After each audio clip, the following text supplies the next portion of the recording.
Tahukah teman-teman bahwa saat kita memanaskan air terjadi perpindahan kalor?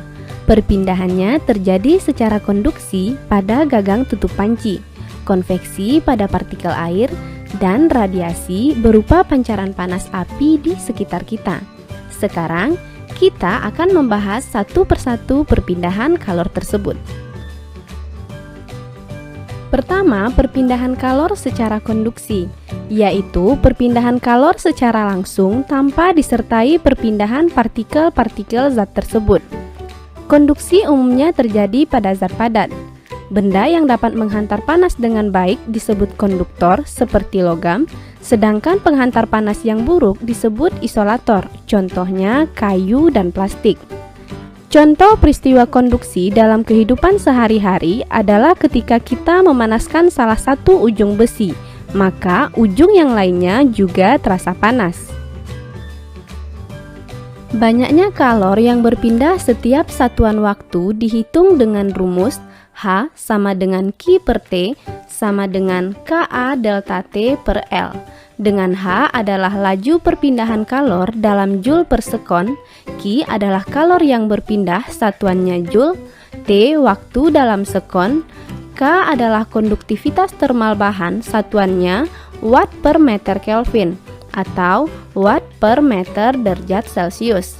A luas penampang benda satuannya meter kuadrat, delta T perubahan suhu dalam Kelvin, dan L adalah panjang batang satuannya meter.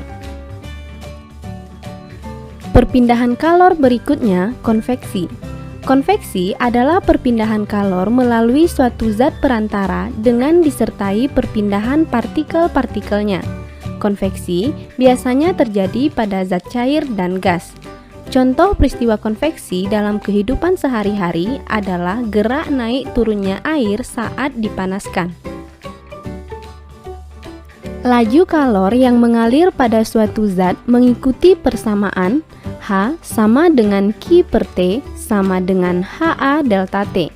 H kapital adalah laju perpindahan kalor dalam Joule per sekon, Q besarnya kalor satuannya Joule, T waktu dalam sekon, H biasa adalah tetapan konveksi dalam Watt per meter kuadrat Kelvin, A luas penampang satuannya meter kuadrat, dan delta T perubahan suhu dalam Kelvin. Yang terakhir, radiasi. Radiasi adalah perpindahan kalor dalam bentuk gelombang elektromagnetik tanpa melalui zat perantara. Contoh peristiwa radiasi adalah panas matahari yang sampai ke bumi meskipun melewati ruang hampa. Laju pancaran kalor secara radiasi dinyatakan dengan rumus H sama dengan Q per T sama dengan E tau AT pangkat 4. H laju pancaran kalor satuannya Joule per sekon, Q kalor yang terpancar satuannya Joule, T waktu dalam sekon. E merupakan emisivitas benda yang rentangnya antara 0 sampai 1. Benda hitam sempurna emisivitasnya bernilai 1 dan bernilai 0 pada benda yang memantulkan seluruh radiasi yang diterima. Tau tetapan Boltzmann nilainya 5,67 kali 10 pangkat min 8 Watt per meter kuadrat Kelvin pangkat 4. A luas penampang dalam satuan meter kuadrat, dan T adalah suhu benda dalam Kelvin. Oke teman-teman, sampai di sini bisa dipahami ya. Mari kita coba membahas beberapa soal berikut. Soal berikutnya menanyakan faktor-faktor yang memengaruhi perambatan kalor pada logam.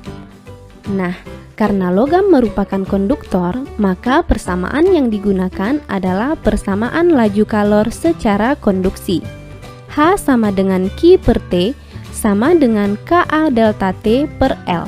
K merupakan konduktivitas logam, luas permukaan A, delta T perbedaan suhu, dan L adalah panjang logam. Jadi, yang memengaruhi laju kalor secara konduksi adalah semua pernyataan di atas kecuali massa logam, sehingga jawaban yang benar adalah A. Soal terakhir, diketahui T1 sama dengan 327 derajat Celcius, sama dengan 600 Kelvin. T2 sama dengan 27 derajat Celcius sama dengan 300 Kelvin. Ditanya Q1 banding Q2. Soal ini kita selesaikan dengan perbandingan rumus radiasi. Q sama dengan E tau AT pangkat 4. E, tau dan A besarnya sama, jadi bisa kita sederhanakan. Sehingga perbandingannya menjadi Q1 per Q2 sama dengan T1 pangkat 4 per T2 pangkat 4 sama dengan 600 pangkat 4 per 300 pangkat 4. Kita sederhanakan sama-sama bagi 300. Q1 per Q2 sama dengan 2 pangkat 4 per 1 pangkat 4. 2 pangkat 4 sama dengan 16, 1 pangkat 4 sama dengan 1. Jadi, Q1 banding Q2 sama dengan 16 banding 1. Jawabannya D.